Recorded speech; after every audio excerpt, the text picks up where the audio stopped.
So with the rise of mobile money platforms and digital banks like Time Bank and Bank Zero, how do you see the future of banking evolving for undeserved communities in Africa? Okay. Before we get into that aspect, I want you to touch on who you are, basically your background, who's Lebo, and just yeah, we can and then and then you can just enter in that aspect and just get on with the questions. Yeah, I think that'd Conversation. be good. Yes. Okay. Okay. So my name is Lebo Mokgabudi. Pleasure to be here and great to share some insights with your audience, with you and your audience. My background is payments. So I'm first a payments professional. I am an entrepreneur. I'm an investor as well as a leader serving on various boards.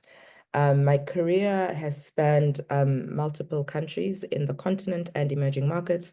So my career in payments started at Fundamo. So I was part of Fundamo, the customer strategy market activation team at Fundamo in 2012. So I started working in mobile money in 2012 before it was a buzzword, before fintech was a thing, and commercialized mobile money in East Africa, West Africa, even in countries such as Azerbaijan and Pakistan with that team. Fundamo was acquired by Visa, and that evolved to being part of the emerging markets digital team at Visa and working, across the payment value chain, mobile money, cards, acceptance, different parts of payments. That's why I say I'm a payments professional. So my expertise were gained there. And that evolved then to working in the fintech industry. So from a character point of view, I am curious. I'm very curious. I'm passionate about technology. I'm passionate about development, and I'm very passionate about the continent. So my life's work and life's mission is to really do things that enable Africa to prosper and Africans to prosper. So to do things that actually serve Africa and Africans. And that's really what I do in everything. The common mission is that. And then where can we enable technology or use technology and leverage technology, right, to expand services to Africans? So that's the core of what I do. And as I said, the curiosity then led me to fintech, to really exploring the fintech boom. And I moved to Nairobi, lived in Nairobi, working with fintech startups in Nairobi, in Kenya, as well as in Ghana and Nigeria, and really enabling, fintech startups to grow, to access capital, helping them with investor readiness, with different things to basically grow their businesses. And that also gave me insights into the industry and on the ground knowledge, right, of the startup ecosystem in Kenya at the time and then other African countries. So enjoyed that. And then later came back to South Africa. So I am South African. Came back to South Africa. And really the purpose was, how can I leverage all these experiences and expertise in South Africa, because that's, my country, even if I'm a Pan-Africanist. So I came back to South Africa and led Catalyst Fund. I was the country manager of Catalyst Fund, which is a fund that invests in tech startups, inclusive tech startups. And really our mission was to invest in inclusive tech startups that build affordable, accessible solutions for underserved communities in South Africa and other African countries. So I led that fund where we extended capital to startups, help them, scale their solutions and partner with corporates in different things. And then that evolved to consulting. I've also consulted in financial inclusion, in digital financial services with various organizations. And now I find myself serving on various boards, I guess, extending those expertise, knowledge, and experience. Because the beauty is some boards have become open to diverse skills, diverse expertise. And I say diverse in the sense of not just diversity from a gender point of view, because diversity has many different areas, right? There's gender, there's race, but there's also age. And I think, that's where I came in, where I have been invited to boards because of my knowledge in technology, my experience in entrepreneurship and innovation. So the first board I served on was Old Mutual Alternative Risk Transfer, a subsidiary within Old Mutual. And really, they brought me on because of my experience in innovation and technology, the youngest member on the board. And then that multiplied to other boards, serving on, various other boards, which we'll probably talk about in the conversation. So I'll stop there. Despite innovation, many Africans remain unbanked or underbanked. What is the missing link? Is it infrastructure, trust, or inclusion in product design? I'm just asking this question because, because of the history of banking, right? South African Reserve Banking, when you're talking about England, etc. I know that there's more than 80, probably 70, more than 70 percent of Black Africans who are here, but more than 80% of those Black Africans are, earning, maybe the average income is approximately 80,000 Rand, right? Is the system actually helping us grow, or is it actually keeping us molded as puppets who are in this, trap system, or is it just how it's meant to be? I just want to hear your own viewpoint or perspective on that aspect of why are we becoming trapped in the system of money in this society we're in, especially in Africa. Hmm. So there's two things. So South Africa I see South Africa as a parallel economy. And the reason I say that, South Africa specifically, is that we have a very formal financial services system. We have a very formal, very developed financial services ecosystem, right? We've got 5 large banks. We've got branches everywhere. We've got ATMs everywhere across the country. You can access financial services, even in rural areas. You can access financial services, right? So the banks are there. The infrastructure is there. We don't have an financial services infrastructure issue at all in South Africa. I'm speaking about South Africa specifically. We also have a very developed regulation. Financial services regulation is very developed, is very formal, is very tight. Right. So, and that services, and a lot of the financial services are servicing the urban economy largely, generally. And then, later on, the births of the likes of Capitec have changed the game quite significantly, servicing the underserved communities, right? So there's a time where banks like FNB, Standard Bank, would launch products such as Mzansi account or certain accounts that we were targeted for underserved, but were not relevant, were not useful. They were not fit for purpose for underserved communities. Then it evolved, and the likes of Capitec, arose, and they were targeted and specifically focused on low-income consumers, underserved communities, and really developed distribution that is relevant, right? Because it's all about distribution. You need to meet people where they are. And Capitec, built an ATM distribution network across the country, but they also developed the product design was relevant for low-income consumers, like biometric. At the ATM, use a biometric solution as an example. So they simplified a lot of processes. They removed certain fees to increase adoption.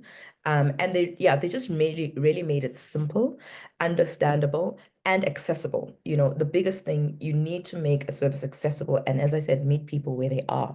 This expecting them to come to you doesn't make sense. And make it as simple and understandable as possible. So I think Capitec did that well. I mean, it's obvious with their numbers. It's obvious that now, they don't just compete with the big players. I think the last time they're number one, right?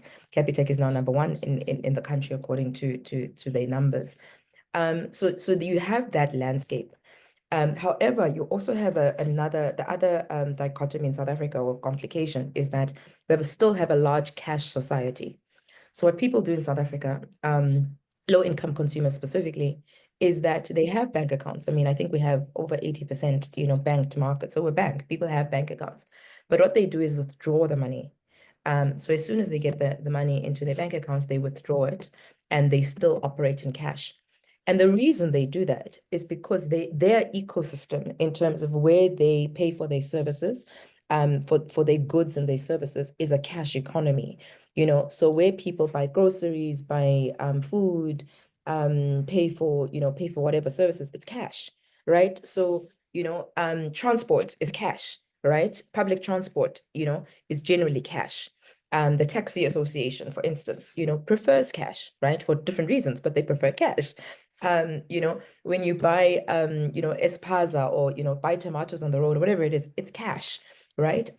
So the ecosystem of low-income consumers is generally a cash ecosystem, and the preference of merchants is to accept cash.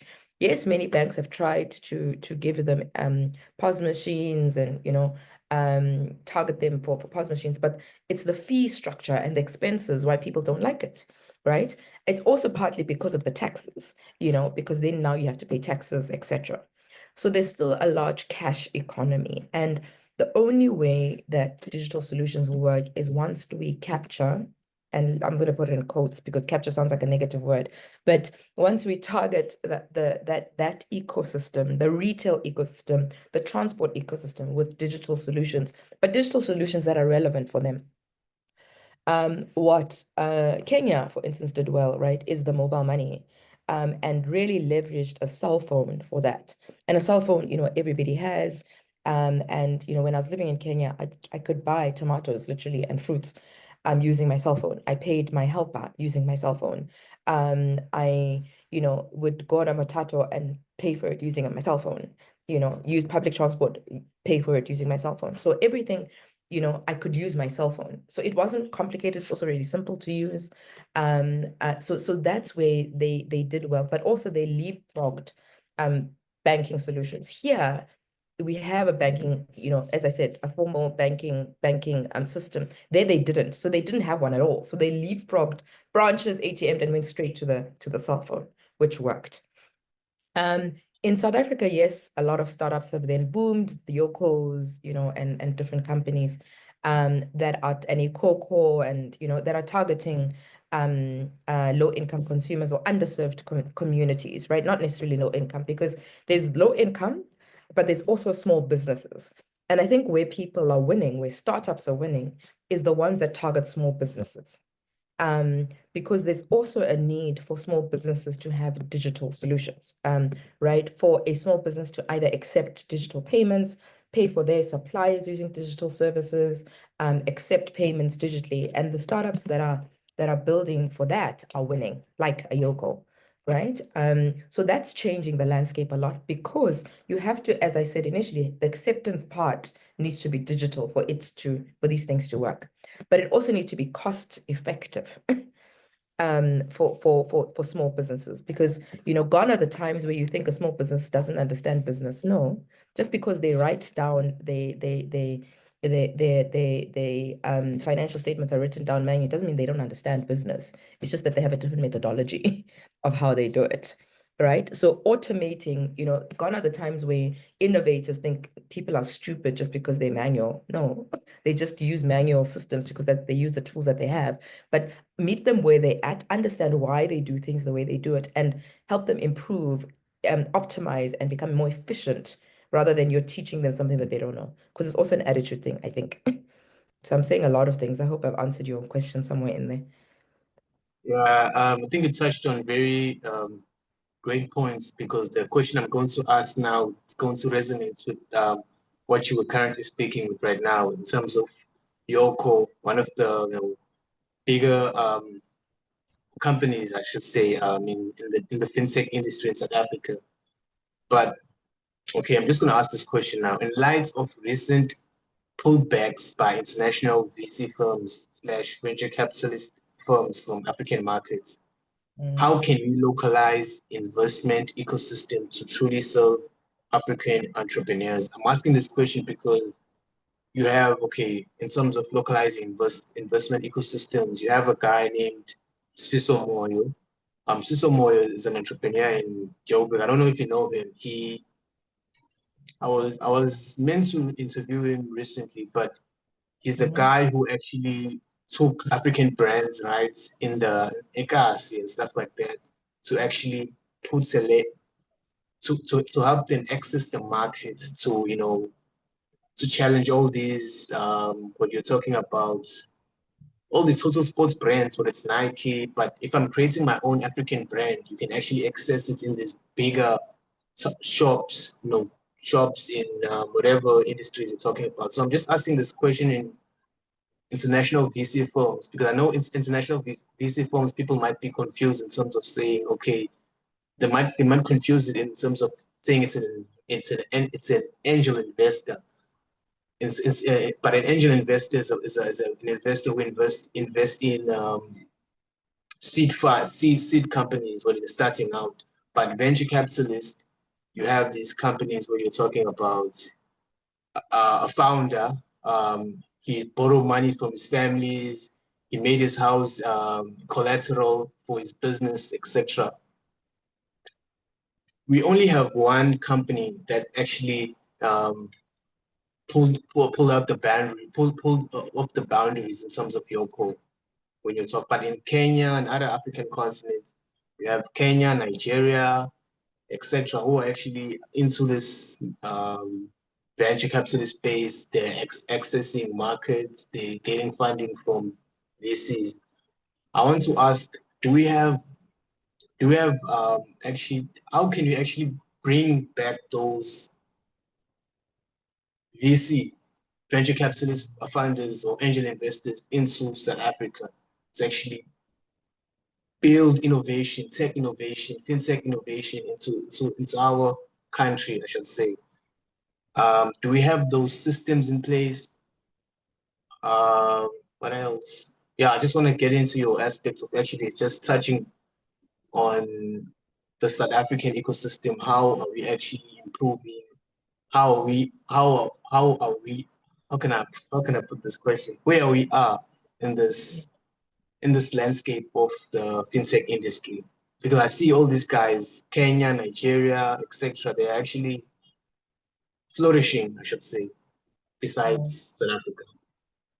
Yeah, so we do have a VC ecosystem in South Africa. We do have venture capital firms and funds that operate in South Africa, that invest in early stage startups, tech startups in South Africa. So you have the likes of Digital Africa Ventures, which is a female-led VC firm operating here that has invested in tech startups. They're on their fund 2 or fund 3 now. So you have that. You have various others that operate in South Africa. Actually, quite a lot. You know, you have let me just think in terms of the names. I mean, there's a lot. As I said, I ran Catalyst Fund, right? Catalyst Fund, fine, was international, but operating here. So you have Knife Capital, you have Savant, you do have VC firms. You've got Fireball that invests in VC funds. So you do have a thriving VC industry in South Africa. Maybe it hasn't made as much noise as in Kenya. That's why, you don't think it's as active. Maybe, I don't know. Right? I think what you find in South Africa that a lot of these VC firms operate in Cape Town and in Johannesburg. I think that's maybe the difference, because you're based in KZN. That I think when it comes, to VC, all the VC firms I know, they invest in companies in Cape Town, and in Johannesburg. And I think the next stage, or the challenge, is to find companies out, all over the country, right? In the 9 provinces that we have. And so you have VC firms, you have accelerators, you also have quite a number of accelerators in South Africa, such as Alpha Code, as an example, that I've worked with, that works with tech startups. You have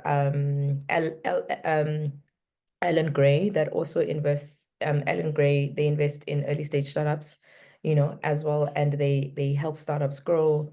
So you've got accelerators, you've got investors, you've got angels. We also have an angel network in South Africa, that is angels essentially investing in startups. So it's there, but maybe the challenge is that, as I said, it operates in Johannesburg and Cape Town, and not, doesn't reach KZN potentially, or Polokwane, or, other parts of the country.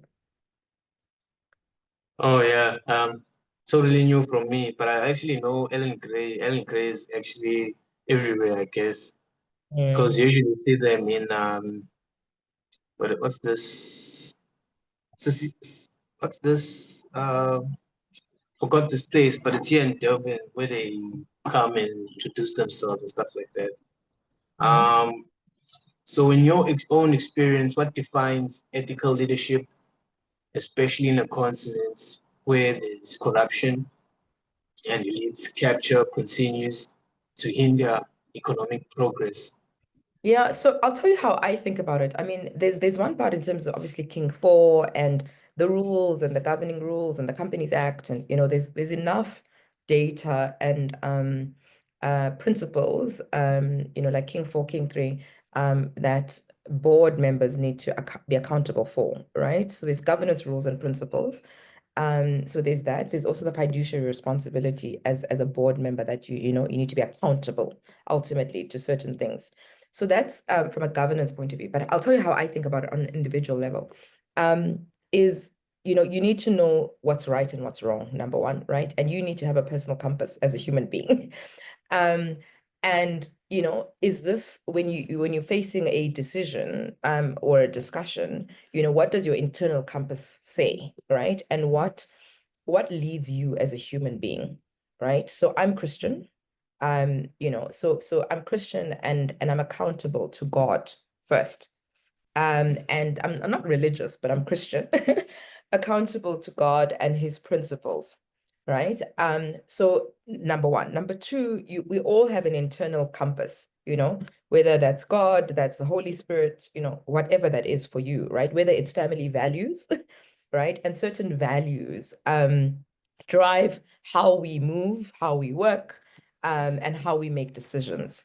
So the values that I was raised on, from my family, are accountability is one of them, is integrity is another, right? You do what you say and yeah, integrity essentially, right? So integrity is another one, accountability is another, authenticity is another big value that I have as an individual. So I was raised on those values, and that accounts for what I do and how I do things. And then I'll also add one of my favorite quotes by Maya Angelou is success is doing what you like and doing how you do it and liking how you do it. And what that means for me is, right, like I must enjoy what I do, but I must also enjoy how it's done. And that's basically speaks to sleeping at night, right? So I need to be comfortable with how things are done.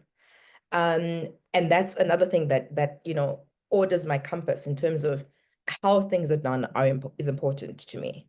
And then lastly, I'll say reputational risk.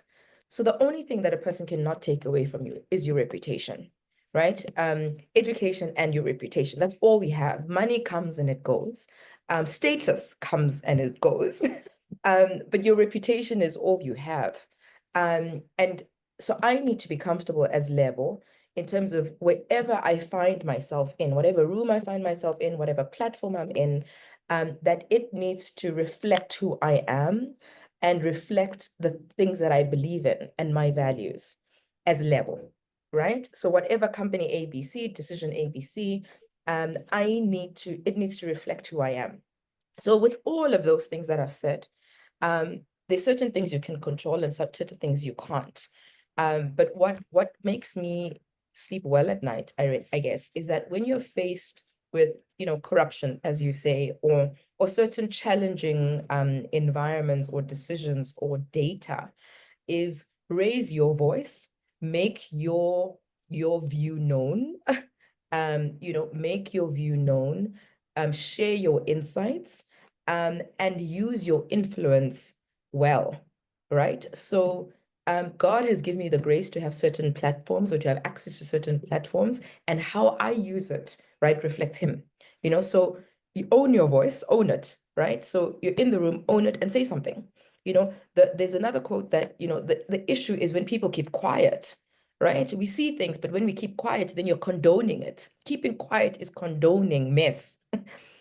So you have a voice, use it, and say what you need to say, number one. And then the next thing is that your voice has the power to influence others, right? Maybe you are there to expose light, to expose the nonsense, or to expose the good. And then further to that is be solution-minded.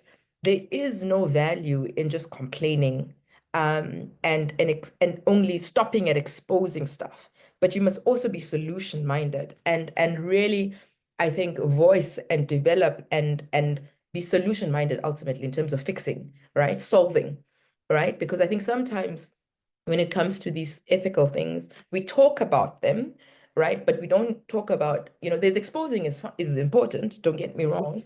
And the principle of transparency is another very important thing, right? But also let's be solution-minded and solve. So that's another principle that I also live by is transparency and openness. Just in closing off, I want you to ask the last question is that does South Africa has hope? Because I'm just going to ask this one last question. Many young South Africans are turning into hustle culture and informal trade, whether it's trading forex, whether it's selling sneakers, etc. Is this innovation or survival or symptoms of broken systems? I think that's innovation. So I actually applaud that. So I think, in a country that is the GDP is not growing as fast as it should, right? Our economic growth is very slow. That is a fact, right? So we have a very slow growth in South Africa, and we have, our population is increasing.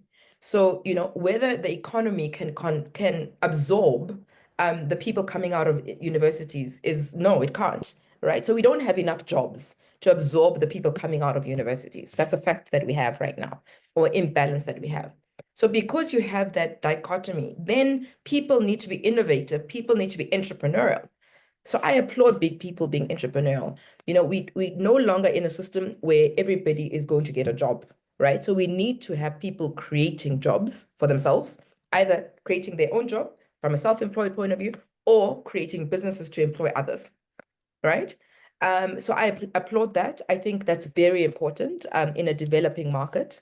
I too, even in high school, I remember the first thing I sold when I was 8 years old is I used to make, take Clifton powder and make ice basically in plastics and sell them, right? And I was 8 years old and sell them. So I started selling things because I wanted to be independent and make my own money and, all sorts of things. And I think those things develop certain skills. You learn a product, you learn how to sell, you learn how to work with customers, you learn business skills by doing. And business actually you learn by doing. Reading is important, but you actually learn business by doing. So whatever you sell, whether you sell secondhand clothing, whether you find an arbitrage and you buy a product, a cheap product from somewhere else and then you sell it to another market, and have some sort of profit, that's a good thing, right? Because what does it expose? It exposes you're able to find an opportunity, you're able to find a gap in the market, you're able to identify a market that will buy your product. You're able to have the courage to test the product. You're able to find customers. And if you find customers, then it grows and it grows. And as it grows, you may evolve from selling secondhand clothing to selling techies, as you say, to then selling bigger products, to then having a furniture business, to then manufacturing. These things evolve. And I don't know, no big business entrepreneur started with some big business. You actually generally people start small and you test and you learn and you're navigating yourself as an entrepreneur and the market.